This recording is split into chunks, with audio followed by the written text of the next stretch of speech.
In this video, I'll show you how I spiral a shirt to tie-dye. You're going to need a shirt, some hemostats, some tweezers. Some people use kite string, but I use rubber bands.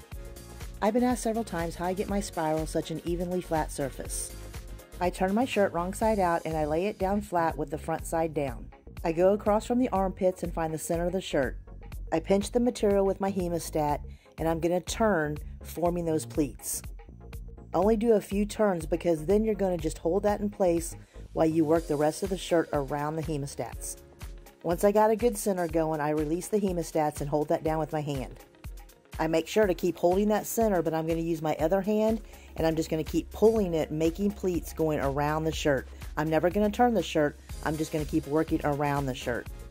If you was to use the hemostats or your fingers just to pinch it or a fork, whatever you're going to use, and you just kept turning, you're not going to get a flat surface. The key for me is just holding my hand to that center and working the shirt around my hand. Then I'm going to start using rubber bands to kind of hold it in place for me.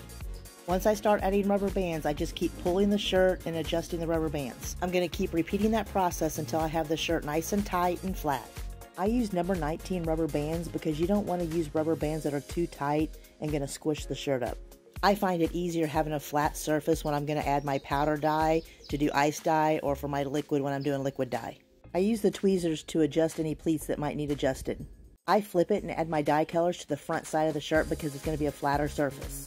Now it's ready to add dye colors. Happy tie-dyeing, everybody!